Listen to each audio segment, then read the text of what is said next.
Welcome to Living Room on ReachMD.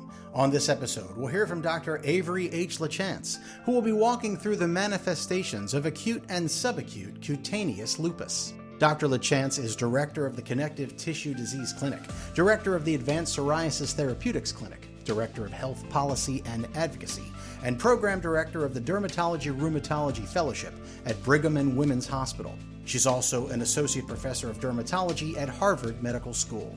And she spoke on today's topic at the 2026 Congress of Clinical Rheumatology East. Here's Dr. LaChance now. Acute cutaneous lupus has 100% association with SLE. And so frequently, you should absolutely see a positive ANA. And frequently, we see double-stranded DNA. And it really presents with that pathognomonic butterfly rash, and that's the most common thing that we're thinking about. And this rash shows up with this violaceous to erythematous patches and plaques over the malar cheeks and nose, and you can get other areas of the face as well. But importantly, there should be this striking sparing of the nasolabial fold.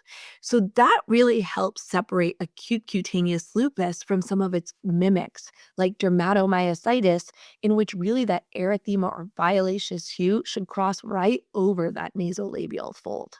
Also, you can have acute cutaneous lupus that doesn't frequently just involve the face. You can have it involving the trunk and extremities, but we see it more predominantly in some of our photo-exposed distributions. And importantly, the pathology for acute cutaneous lupus is really in the epidermis and upper dermis.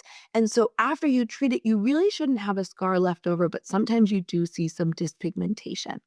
The most important thing in the rheumatologist's mind, I think, is sometimes differentiating between dermatomyositis and lupus. And again, looking for that striking sparing of the nasolabial fold can tell the difference between acute cutaneous lupus versus dermatomyositis.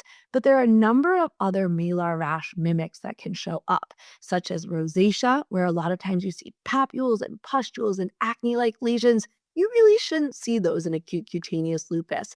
Other mimics can be seborrheic dermatitis, which really actually loves to hug in the nasolabial fold and usually has a little bit more of a greasy scale associated with it.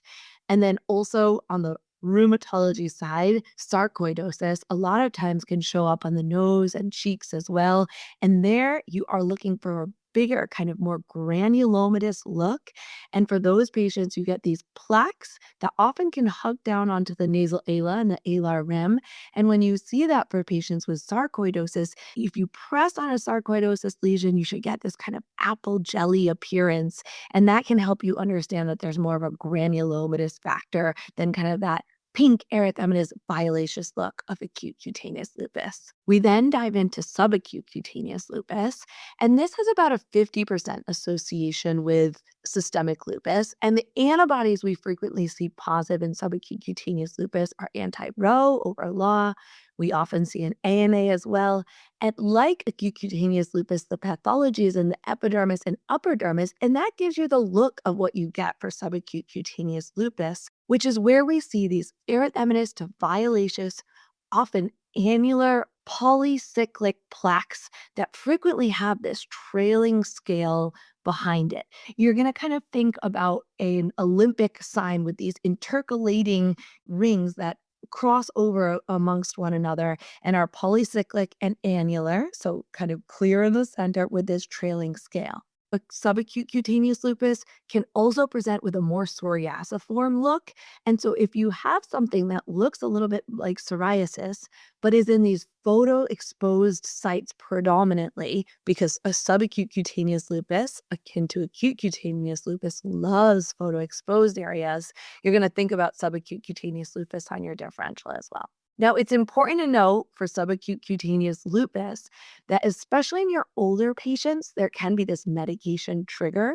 So common culprits are hydrochlorothiazide, terbinafine, anti-TNFs, and PPIs. So if you have an older patient who's coming in with what really looks like subacute cutaneous lupus, and you confirm that either clinically or on biopsy as well, it's really important to take a look at their med list and say, is there anything that could be driving this from a medication point of view?